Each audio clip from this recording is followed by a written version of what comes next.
Hi, ಎಲ್ಲರಿಗೂ ನಮಸ್ಕಾರ. ಇವತ್ತಿನ ವಿಡಿಯೋದಲ್ಲಿ ಒಂದೇ ಸ್ಟೆಪ್ನಲ್ಲಿ ಬೀಡ್ಸನ್ನು ಉಪಯೋಗಿಸ್ಕೊಂಡು ಸೀರೆಗೆ ಹಾಕುವಂಥ ಕ್ರೋಶಾನ ತೋರಿಸ್ಕೊಡ್ತಾ ಇದ್ದೀನಿ.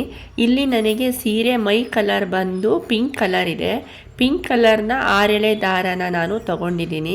ಹಾಗೆ ಇಲ್ಲಿ ನಾವು ಈ ಮತ್ತೊಂದು ಕಲರ್ ಕೂಡ ತಗೊಳ್ಬೋದು, 2 ಕಲರ್ ಕೂಡ ಮಿಕ್ಸ್ ಮಾಡಿ ಮಾಡ್ಕೊಳ್ಬಹುದು. ಆದರೆ ಇಲ್ಲಿ ನಾನು ಒಂದೇ ಕಲರನ್ನು ಉಪಯೋಗಿಸ್ಕೊಂಡು ಮಾಡ್ತಾಯಿದ್ದೀನಿ. ಹಾಗೆ ಇಲ್ಲಿ ನಾನು 10 ನಂಬರ್ ಕಡ್ಡಿ ಮತ್ತು 12 ನಂಬರ್ ಕಡ್ಡಿನ ಉಪಯೋಗಿಸ್ಕೊಳ್ತಾ ಇದ್ದೀನಿ. ನಾರ್ಮಲಿ ಇಲ್ಲಿ 10 ನಂಬರ್ ಕಡ್ಡಿನೇ ಉಪಯೋಗಿಸ್ಕೊಳ್ತೀನಿ. ಬೀಡ್ಸ್ ಸ್ವಲ್ಪ ಚಿಕ್ಕದಾಗಿರೋದ್ರಿಂದ ಬೀಡ್ಸನ್ನು ಹಾಕೋದಕ್ಕೆ ಇಲ್ಲಿ ನಾನು 12 ನಂಬರ್ ಕಡ್ಡಿನ ತಗೊಳ್ತೀನಿ. ಮತ್ತು ಕ್ರೋಶ ಹಾಕೋದಕ್ಕೆ 10 ನಂಬರ್ ಕಡ್ಡಿನ ಉಪಯೋಗಿಸ್ಕೊಳ್ತಾ ಇದ್ದೀನಿ. ಬನ್ನಿ ಈಗ ಸ್ಟಾರ್ಟ್ ಮಾಡೋಣ. ಇಲ್ಲಿ ದಾರದ ತುದಿಯಲ್ಲಿ ನಾನು ನಾಟನ್ನು ಹಾಕ್ಕೊಂಡಿದ್ದೀನಿ. ಈಗ ಕೈಗೆ ದಾರನ ಸುತ್ತಕೊಂಡು ಸೀರೆಯ ಹಿಂದ್ಗಡೆ ಈ ದಾರನ ಇಟ್ಕೊಳ್ತೀನಿ. ಈ ರೀತಿ ಸೀರೆ ಬ್ಯಾಕ್ ಸೈಡ್ ಇಟ್ಕೊಂಡು ಕ್ರೋಚೆಟ್ ಹುಕ್ಕನ್ನು ಹಾಕಿ ಆ ದಾರನ ಎಳ್ಕೊಬರ್ತೀನಿ. ದಾರನ ಎಳ್ಕೊಬಂದಾದಮೇಲೆ ಒಂದು ಲಾಕ್ ಮಾಡ್ಕೊಳ್ತೀನಿ. ಸಿಂಗಲ್ ಕ್ರೋಶ ಹಾಕ್ಕೊಂಡು ಲಾಕ್ ಮಾಡ್ಕೊಳ್ತೀನಿ. ಈಗ 5 ಚೈನನ್ನು ಹಾಕ್ಕೊಳ್ತೀನಿ. 1 2 3 4 5 5 ಚೈನನ್ನು ಹಾಕ್ಕೊಂಡಾದ ನಂತರ ಆ 5 ಚೈನ್ ಎಲ್ಲಿಗೋ ಬರುತ್ತೋ ಅಲ್ಲಿಗೆ ನೋಡಿಕೊಂಡು ಚೈನನ್ನು ಲಾಕ್ ಮಾಡ್ಕೊಳ್ತೀನಿ. ಸಿಂಗಲ್ ಕ್ರೋಶ ಹಾಕ್ಕೊಂಡು ಲಾಕ್ ಮಾಡ್ಕೊಳ್ತೀನಿ. ಲಾಕ್ ಮಾಡಿಕೊಂಡು ಆದ ನಂತರ ಮತ್ತೆ ಈಗ 5 ಚೈನನ್ನು ಹಾಕ್ಕೊಳ್ತೀನಿ. 1 2 3 4 5 5 ಚೈನನ್ನು ಹಾಕ್ಕೊಂಡು ಈಗ ಈ ಸೀರೆಯ ಈ ರೀತಿ ತಿರುಗಿಸ್ಕೊಳ್ತೀನಿ. ಸೀರೆನ ತಿರುಗಿಸ್ಕೊಂಡು ಇಲ್ಲಿ ಈ ಬ್ಲಾಕ್ ಒಳಗಡೆ, ಇಲ್ಲಿ ಸ್ಟಾರ್ಟಿಂಗಲ್ಲಿದೆ ಅಲ್ಲ, ಬ್ಲಾಕ್ ಒಳಗಡೆ ಕ್ರೋಚೆಟ್ ಹುಕ್ಕನ್ನು ಹಾಕಿ ಸಿಂಗಲ್ ಕ್ರೋಶಿಯ ಹಾಕಿ ಲಾಕ್ ಮಾಡ್ಕೊಳ್ತೀನಿ. ನೋಡಿ, ಇದು ಈ ರೀತಿ ಬರುತ್ತೆ. ಇದಾದ ನಂತರ ಮತ್ತೆ ಈಗ ಸೀರೆನ ಟರ್ನ್ ಮಾಡ್ಕೊಳ್ತೀನಿ. ಟರ್ನ್ ಮಾಡಿಕೊಂಡು ಆ ಬ್ಲಾಕ್ ಒಳಗಡೆ ಡಬಲ್ ಕ್ರೋಶಿಯ ಹಾಕ್ಕೊಳ್ತಾ ಬರ್ತೀನಿ.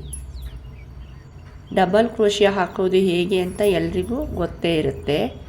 ಈ ರೀತಿ ಆ ಬ್ಲಾಕ್ ಒಳಗಡೆ 2 ಚೈನನ್ನು ಸೇರಿಸ್ಕೊಂಡು ಡಬಲ್ ಕ್ರೋಶಿಯ ಹಾಕ್ತಾ ಬರ್ತೀನಿ.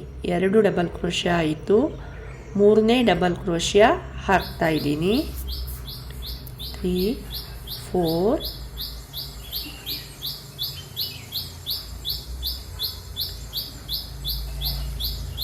5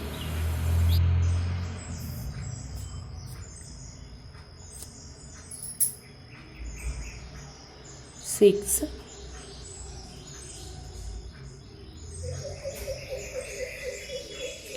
7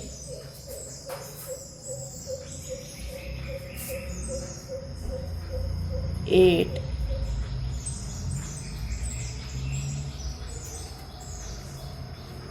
9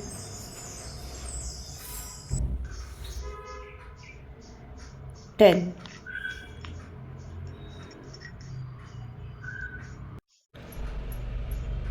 11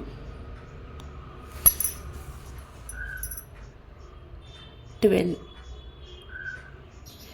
ಈಗ ನಾನು ಇಲ್ಲಿ 12 ಡಬಲ್ ಕ್ರೋಶಿಯನ ಹಾಕ್ಕೊಂಡಿದ್ದೀನಿ. ನೋಡಿ, 12 ಡಬಲ್ ಕ್ರೋಶಿಯ ಹಾಕಿ ಆದ ನಂತರ ಈ ರೀತಿ ಬರುತ್ತೆ ಆರ್ಚು. ಈಗ ಇದು ಎಲ್ಲಿಗೆ ಬರುತ್ತೆ ಅಂತ ನೋಡಿಕೊಂಡು ಅಲ್ಲಿಗೆ ಇದನ್ನು ಲಾಕ್ ಮಾಡ್ಕೊಳ್ತಾ ಇದ್ದೀನಿ.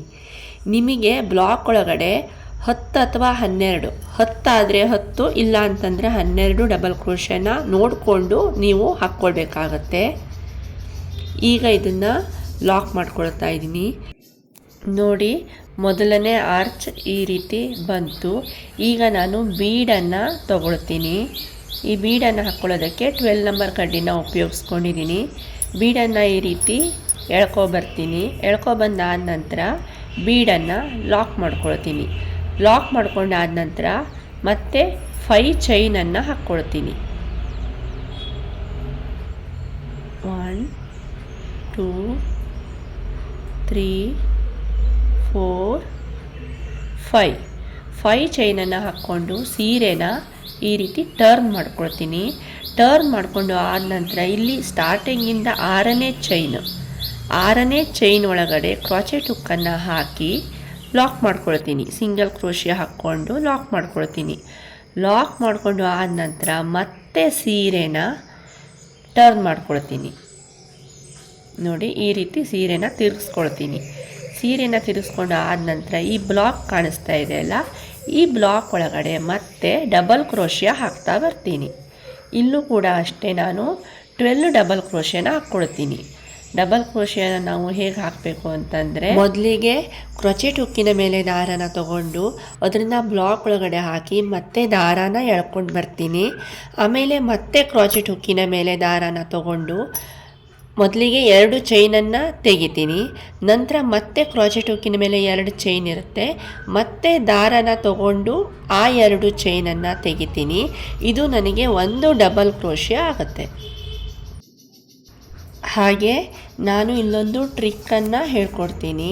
ನಾ ತಗೊಂಡಿರೋ ಬೀಡಿಗೆ 10 ನಂಬರ್ ಕಡ್ಡಿಯಿಂದ ಆ ಬೀಡನ್ನು ಲಾಕ್ ಮಾಡ್ಕೊಳ್ಳೋದಾಗಲಿ ತೆಗೆಯೋದಾಗಲಿ ಸ್ವಲ್ಪ ಕಷ್ಟ ಆಗುತ್ತೆ. ಅದಕ್ಕೆ ನಾನಿಲ್ಲಿ 12 ನಂಬರ್ ಕಡ್ಡಿನ ಉಪಯೋಗಿಸ್ಕೊಂಡಿದ್ದೀನಿ. ಆ ಬೀಡನ್ನು ಲಾಕ್ ಮಾಡ್ಕೊಳ್ಳೋಕ್ಕೆ 12 ನಂಬರ್ ಕಡ್ಡಿನ ಉಪಯೋಗಿಸ್ಕೊಂಡಿದ್ದೀನಿ. ಹಾಗೆ ನೆಕ್ಸ್ಟು ಕ್ರೋಶನ ಹಾಕೋದಕ್ಕೆ 10 ನಂಬರ್ ಕಡ್ಡಿನೇ ಉಪಯೋಗಿಸ್ಕೊಳ್ತಾ ಇದ್ದೀನಿ. ತುಂಬ ಟೈಮಲ್ಲಿ ನಮಗೆ 10 ನಂಬರ್ ಕಡ್ಡಿಯಿಂದ ಬೀಡ್ಸನ್ನು ಲಾಕ್ ಮಾಡೋದು ಕಷ್ಟ ಆದರೆ ಈ ಟ್ರಿಕ್ಕನ್ನು ನಾವು ಉಪಯೋಗಿಸ್ಕೊಳ್ಬಹುದು. ಈಗ ನನಗೆ ಇಲ್ಲಿ 12 ಡಬಲ್ ಕ್ರೋಶಿಯ ಕಂಪ್ಲೀಟ್ ಆಯಿತು. ಈಗ ಈ ಆರ್ಚ್ ಎಲ್ಲಿಗೆ ಬರುತ್ತೋ ಅಂತ ನೋಡಿಕೊಂಡು ಅಲ್ಲಿಗೆ ಈ ಆರ್ಚನ್ನು ಲಾಕ್ ಮಾಡ್ಕೊಳ್ತಾ ಇದ್ದೀನಿ. ನೋಡಿ ಈ ರೀತಿ ಆರ್ಚ್ ಎಲ್ಲಿಗೆ ಬರುತ್ತೆ ಅಂತ ನೋಡಿಕೊಂಡು ಅದನ್ನು ಕ್ರೋಚೆಟ್ ಹುಕ್ಕನ್ನು ಒಳಗಡೆ ಹಾಕಿ ದಾರಾನ ಎಳ್ಕೊಬಂದು ಲಾಕ್ ಮಾಡ್ಕೊಳ್ತೀನಿ. ಲಾಕ್ ಮಾಡಿಕೊಂಡು ಆದ ನಂತರ ಈಗ ಮತ್ತೆ ನಾನು ಒಂದು ಬೀಡನ್ನು ತಗೊಳ್ತಾ ಇದ್ದೀನಿ. ಬೀಡನ್ನು ತಗೊಂಡು ಬೀಡ್ ಒಳಗಡೆ ದಾರಾನ ಎಳ್ಕೊಬರ್ತೀನಿ. ಈಗ ಬೀಡನ್ನು ಲಾಕ್ ಮಾಡ್ಕೊಳ್ತೀನಿ. ಬೀಡ್ ಲಾಕ್ ಮಾಡಿಕೊಂಡು ಆದ ನಂತರ ಮತ್ತೆ 5 ಚೈನನ್ನು ಹಾಕ್ಕೊಳ್ತೀನಿ.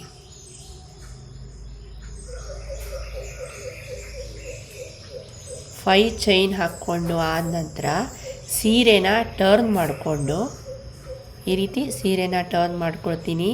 ಈ ಆರ್ಚ್ನ 6ನೇ ಚೈನಿಗೆ, ಈ ಸ್ಟಾರ್ಟಿಂಗ್ ಈ ಕಡೆಯಿಂದ 6ನೇ ಚೈನಿಗೆ ನಾನು 1 2 3 4 5 6 6ನೇ ಚೈನ್ ಒಳಗಡೆ ಕ್ರೋಚೆಟ್ ಹುಕ್ಕನ್ನು ಹಾಕಿ ಲಾಕ್ ಮಾಡ್ಕೊಳ್ತೀನಿ ಸಿಂಗಲ್ ಕ್ರೋಶಿಯಾದಿಂದ. ಲಾಕ್ ಮಾಡಿಕೊಂಡು ಆದ ನಂತರ ಮತ್ತೆ ಸೀರೆನ ಟರ್ನ್ ಮಾಡ್ಕೊಳ್ತೀನಿ. ಈ ಬ್ಲಾಕ್ ಒಳಗಡೆ ಈಗ ಮತ್ತೆ ನಾನು 12 ಡಬಲ್ ಕ್ರೋಶಿಯ ಹಾಕ್ಕೊಂಡು ಮತ್ತೊಂದು ಆರ್ಚನ್ನು ಮಾಡ್ಕೊಳ್ತೀನಿ. ಚೈನನ್ನು ಹಾಕಿ ಆದ ನಂತರ ಎಲ್ಲಿ ಸೀರೆನ ಟರ್ನ್ ಮಾಡಿಕೊಂಡು ಲಾಕ್ ಮಾಡ್ಕೊಳ್ಬೇಕು ಅನ್ನೋದನ್ನು ನಾವು ಕರೆಕ್ಟಾಗಿ ನೋಡಿಕೊಂಡ್ರೆ ಈ ಸಾರಿ ಕ್ರೋಶಿಯ ತುಂಬಾ ಈಸಿಯಾಗಿದೆ, ಒಂದೇ ಸ್ಟೆಪ್ನಲ್ಲಿ ಹಾಕ್ಬೋದು. ಹಾಗೆ ಇಲ್ಲಿ ನಾವು 2 ಕಲರ್ ಕೂಡ ಉಪಯೋಗಿಸ್ಕೊಳ್ಬೋದು.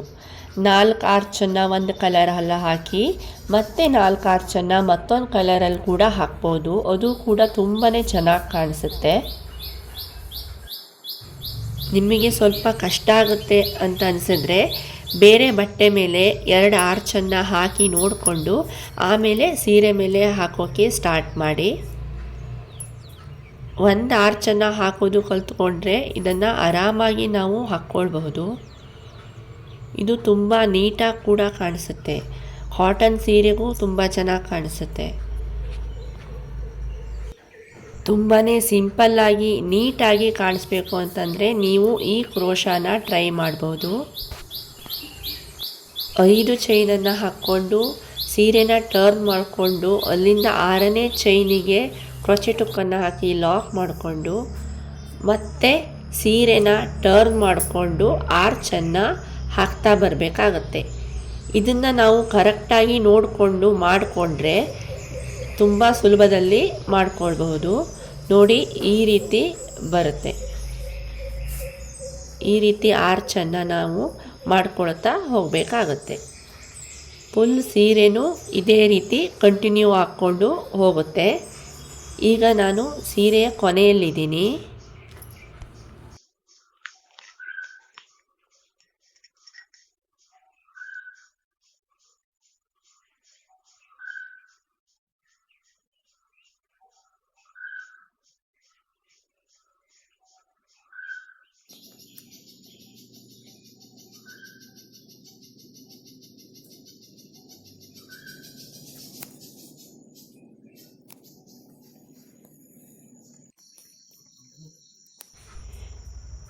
ಈಗ ನಾನು ಈ ಸೀರೆ ಇಲ್ಲಿ ತನಕ ಎಷ್ಟು ಆರ್ಚ್ ಆಗುತ್ತೆ ನೋಡಿಕೊಂಡು 1 ಅಥವಾ 2 ಆರ್ಚ್ ಆಗುತ್ತೆ ನೋಡಿಕೊಂಡು ಇದನ್ನು ಮುಗಿಸ್ಕೊಳ್ತೀನಿ. ಈಗ ಕೊನೆ ಆರ್ಚನ್ನು ಹಾಕ್ಕೊಳ್ತಾ ಇದ್ದೀನಿ. ಇಲ್ಲಿಗೆ ಇದನ್ನು ಎಂಡ್ ಮಾಡ್ಕೊಳ್ತೀನಿ. ಈ ಆರ್ಚು ಎಲ್ಲಿಗೆ ಬರುತ್ತೋ ನೋಡಿಕೊಂಡು ಅಲ್ಲಿಗೆ ಲಾಕ್ ಮಾಡ್ಕೊಳ್ತಾ ಇದ್ದೀನಿ. ಲಾಕ್ ಮಾಡಿಕೊಂಡು ಆದ ನಂತರ ಮತ್ತೊಂದು ಸಲ ಕ್ರಾಚೆಟ್ ಹುಕ್ಕನ್ನು ಅದ್ರ ಪಕ್ಕದಲ್ಲೇ ಹಾಕಿ ಮತ್ತೊಂದು ಲಾಕ್ ಮಾಡ್ಕೊಳ್ತೀನಿ. ಅಂದರೆ ಇದು ನಮಗೆ ಸ್ವಲ್ಪ ಟೈಟಾಗಿ ಕೂರುತ್ತೆ ಅಂತ ನಾನು ಈ ರೀತಿ ಮಾಡ್ಕೊಳ್ತಾ ಇದ್ದೀನಿ. ಈಗ ಮತ್ತೊಂದು ಸಿಂಗಲ್ ಚೈನನ್ನು ಹಾಕ್ಕೊಂಡಿದ್ದೀನಿ. ನೋಡಿ, ಇದು ನನಗೆ ಕಂಪ್ಲೀಟ್ ಆಯಿತು. ಸಿಂಗಲ್ ಚೈನನ್ನು ಹಾಕ್ಕೊಂಡು ಈಗ ದಾರನ ಕಟ್ ಮಾಡ್ಕೊಳ್ತಾ ಇದ್ದೀನಿ. ಕ್ರಾಚೆಟ್ ಹುಕ್ಕನ್ನು ಈ ರೀತಿ ಎಳ್ಕೊಬರ್ತೀನಿ. ಸ್ವಲ್ಪ ಟೈಟ್ ಮಾಡಿಕೊಂಡು ಮತ್ತೆ ಇಲ್ಲಿ 2 ನಾಟನ್ನು ಹಾಕ್ಕೊಳ್ತೀನಿ. ನೀಟಾಗಿ ಹಾಕ್ಕೊಳ್ಬೇಕಾಗುತ್ತೆ, ಇಲ್ಲ ಅಂತಂದರೆ ಸೀರೆಗೆ ತುಂಬ ಆಡಾಗಿ ಕಾಣಿಸುತ್ತೆ. ನಾವು ಫೈನಲ್ ಟಚ್ಚನ್ನು ಹೇಗೆ ಕೊಡ್ತೀವಿ ಅನ್ನೋದ್ರ ಮೇಲೂ ಇರುತ್ತೆ. ಈ ರೀತಿ 2 ನಾಟ್ ಹಾಕ್ಕೊಂಡು ಉಳಿದಿರೋ ದಾರನ ಕಟ್ ಮಾಡ್ಕೊಳ್ತೀನಿ. ಆಮೇಲೆ ಫ್ಯಾಬ್ರಿಕ್ ಗ್ಲೂ ಉಪಯೋಗಿಸ್ಕೊಂಡು ಇದನ್ನು ಇಲ್ಲಿ ಸ್ವಲ್ಪ ಫ್ಯಾಬ್ರಿಕ್ ಗ್ಲೂ ಹಾಕಿ ಅಂಟಿಸ್ಕೊಳ್ತೀನಿ. ನೋಡಿ, ಇದು ನನಗೆ ಕಂಪ್ಲೀಟ್ ಆಯಿತು. ಈ ರೀತಿ ಬಂದಿದೆ. ತುಂಬ ನೀಟಾಗಿ ಕಾಣಿಸ್ತಾ ಇದೆ, ತುಂಬ ಎಲಿಗೆಂಟಾಗಿ ಕಾಣಿಸ್ತಾ ಇದೆ. ನಾನು ಇಲ್ಲಿ ಒಂದೇ ಕಲರನ್ನು ಉಪಯೋಗಿಸಿದರೂ ಕೂಡ ತುಂಬಾ ಚೆನ್ನಾಗಿ ಕಾಣಿಸ್ತಾ ಇದೆ. ಇವತ್ತಿನ ಈ ವಿಡಿಯೋ ನಿಮಗೆ ಅರ್ಥ ಆಗಿದೆ ಅಂದ್ಕೊಳ್ತೀನಿ. ಇವತ್ತಿನ ಈ ವಿಡಿಯೋ ನಿಮಗೆ ಇಷ್ಟ ಆಗಿದರೆ ಪ್ಲೀಸ್ ಲೈಕ್ ಮಾಡಿ, ಶೇರ್ ಮಾಡಿ. ಹಾಗೆ ಇನ್ನೂ ನನ್ನ ಚಾನಲನ್ನು ಸಬ್ಸ್ಕ್ರೈಬ್ ಮಾಡಿಲ್ಲ ಅಂತಂದರೆ ಸಬ್ಸ್ಕ್ರೈಬ್ ಮಾಡಿಕೊಂಡು ನೋಡಿ. ಮತ್ತೆ ಮತ್ತೊಂದು ವಿಡಿಯೋದ ಜೊತೆಗೆ ಸಿಗ್ತೀನಿ. Take care.